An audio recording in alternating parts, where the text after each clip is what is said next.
Hi, I'm Dr. Pavlich with Airrosti, and today we're going to talk about some exercises that you can do for pain that's associated with upper cross syndrome. Let's get started. For our first exercise, we're going to do a pec release using a lacrosse ball. We do this exercise to help loosen the pec muscles on the front of the chest here, which helps set the shoulders back more. For this exercise, you're going to need a lacrosse ball and a wall. To begin the exercise, take the lacrosse ball and place it just under the collarbone of the shoulder, and then you're going to lean into the wall. You're going to be looking for any kind of tight or tender areas, rolling back and forth, up and down, as you try and search for those areas. Once you find a tight and tender area, spend a little bit of time there until that area releases, and then move on. You can do this for 1 to 2 minutes, and you can do this 1 to 2 times a day. For our next exercise, we're going to do a PEC Stretch. We're going to show you 2 different variations of this. We do this exercise to help loosen up the pec muscles on the front of the chest and shoulders, which will help set your shoulders back more and relieve some of the tension in the front of the shoulders. To do this exercise, we're going to need a wall. Our first variation is a corner PEC Stretch. Find a corner and place your arms at shoulder height against the wall.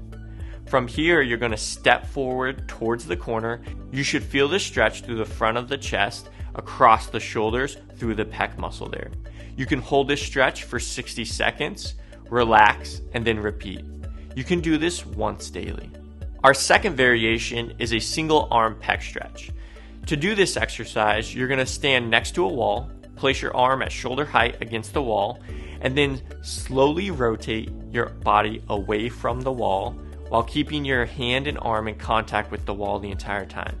You should feel the stretch through the front of the chest and through that pec muscle, similar to as you did with the last stretch.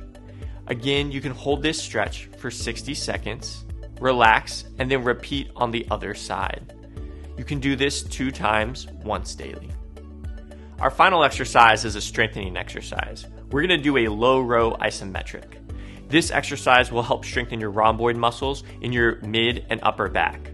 To do this exercise, you're going to need a resistance band. You're going to take your resistance band and anchor it to a stable surface. You're going to grasp the band in each hand with your arms extended down by your sides. From this position, pinching your shoulder blades down and back, you're going to step away from your anchor and holding that contraction while the resistance band pulls you forward. This is an isometric contraction, so you're not going to let your hands or arms move forward. You can hold that contraction for 10 seconds, step forward, relax, and then repeat. You can do this 6 times, holding for 10 seconds each time, so you get a total of 1 minute under tension. You can repeat this once daily. We hope these exercises were helpful for you. If you or someone you know is dealing with any kind of pain, reach out to Airrosti. We'd love to help. Click here to schedule an appointment. We offer both in-clinic and telehealth options.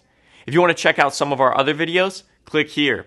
And don't forget to smash that subscribe button. Thanks for watching, and we'll see you next time.